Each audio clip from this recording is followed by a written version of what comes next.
Back in 1979, Bob Dylan did something nobody saw coming. He didn't just go electric with his guitar, he went electric with his faith. He dropped a gospel album that completely split his audience right down the middle.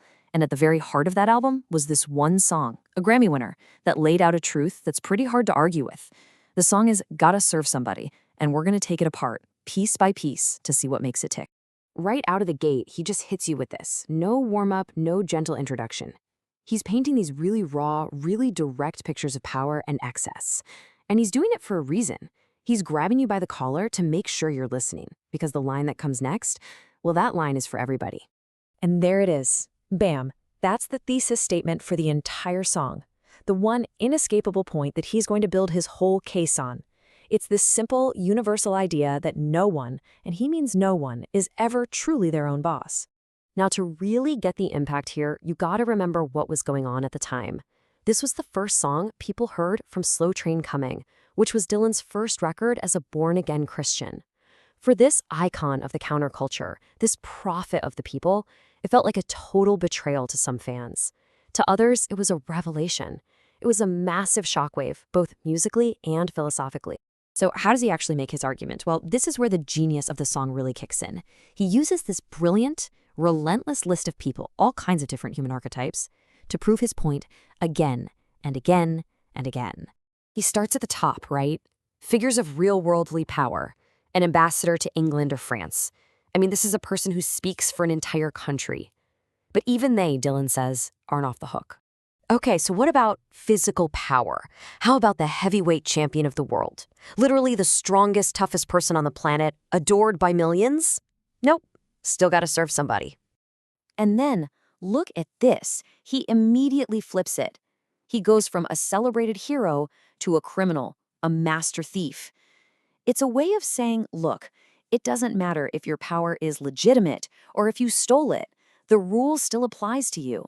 He even gets modern with it. The head of a TV network, someone who literally shapes the culture and decides what millions of people see and think. No exceptions. You can almost feel him building this inescapable lyrical cage around you. And when you lay it all out like this, you really see the method to his madness. He is systematically taking away every single label we use to separate ourselves. Your status, rich or poor, doesn't matter. Your power, preacher or thief, doesn't matter. Where you live, what your body can do, it all becomes completely irrelevant. It is, quite simply, the great human equalizer. But here's the thing. Establishing that everyone serves is only step one. That's actually not the most important part of his message. The real punchline is the choice that comes next. See, it's not that you serve that matters, it's who you serve. And this is the big question at the heart of the song, isn't it? If serving is inevitable, if it's a condition of being human, then where's the freedom in that? What choice is even left for us to make? Well, Dylan has an answer, and it is incredibly blunt. He just boils it all down. All our complicated loyalties, our ambitions, our politics, our desires, he says it all filters down into this one stark black and white choice. There is no middle ground. There's no third option. Every single thing you do, he argues, ultimately serves one or the other. It's a really challenging, really confrontational idea.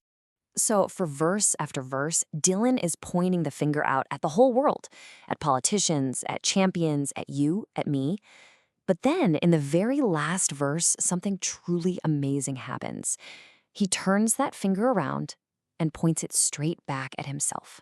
He lists off all these names. He says you can call him Bobby, his public persona. But then he drops in Zimmy.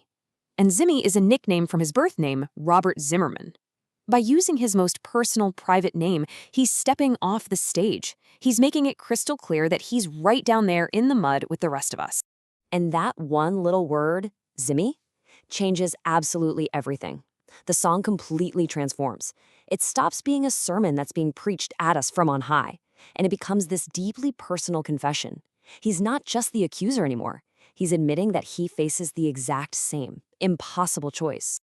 So, why? Why does this song, with its pretty simple tune and its repetitive chorus, still hit so hard all these decades later? Why do we keep talking about it?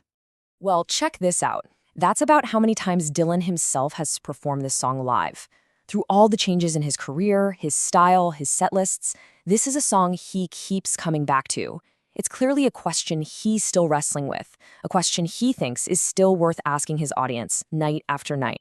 Because in the end, the real power of the song isn't just in Dylan's story, but in how it turns the spotlight back onto us.